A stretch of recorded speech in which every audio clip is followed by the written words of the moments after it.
Bonjour à tous, bonjour à toutes, je suis Manuela Ivano, je suis coach thérapeute, je suis praticienne en thérapie comportementale, cognitive et émotionnelle, j'ai été formée à l'IFORTEC et j'exerce au cabinet médical de Marly à 2 minutes de Valenciennes. J'aimerais vous parler aujourd'hui des bienfaits de la marche mais aussi des pièges de la marche. Alors effectivement, la marche c'est une activité qui est juste exceptionnelle pour maintenir et garder une condition physique et tout simplement la santé et le bien-être.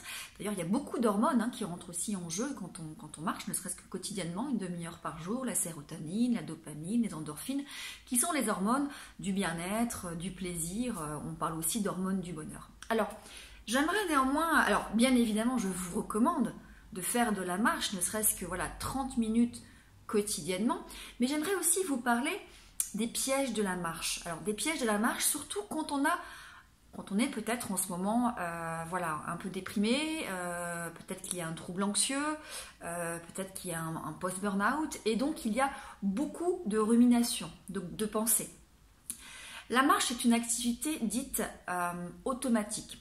C'est-à-dire qu'on n'a pas besoin de réfléchir, d'accord, ni de penser quand on marche.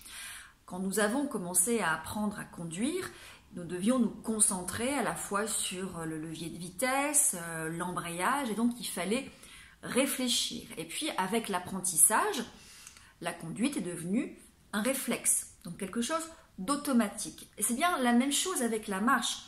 Quand nous avons commencé à apprendre à marcher, tout petit bébé, nous sommes tombés plusieurs fois, puis nous avons appris, et cet apprentissage a donné suite à un réflexe, un conditionnement, et puis voilà, un apprentissage automatique. En tout cas, aujourd'hui, marcher est devenu une activité automatique, on n'a plus besoin de réfléchir. Eh bien, le problème, c'est qu'effectivement, comme cette activité est dite automatique, elle ne nous empêche pas de penser. C'est-à-dire qu'aujourd'hui, j'ai beaucoup de personnes que j'accompagne qui me disent « Je suis allée marcher 1 heure selon vos recommandations, mais j'ai ruminé pendant 1 heure. » Et effectivement, c'est le piège de la marche. Alors, pour pouvoir vraiment profiter de vos moments de marche, de votre activité physique et surtout d'éviter de ruminer, je vous propose 2 choses. La première chose, c'est de marcher en conscience.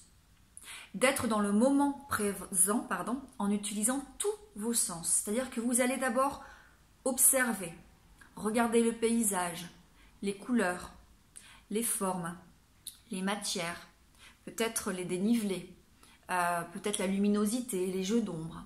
Vous allez vous concentrer sur les sons environnants, le bruit des oiseaux, le chant des oiseaux, peut-être le bruit des voitures, peut-être tout simplement le bruit du silence. Parfois le silence, quelque chose qu'on peut aussi observer en conscience.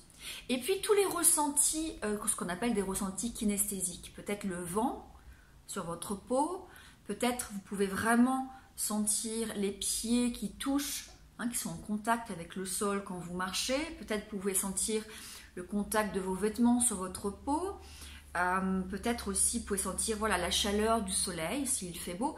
Il s'agit vraiment de défocaliser votre attention de vos pensées, de vos ruminations pour vous concentrer sur l'environnement. Et donc on appelle ça marcher en conscience. Et là vous profiterez vraiment de votre activité sans trop penser ou sans avoir tendance à trop ruminer.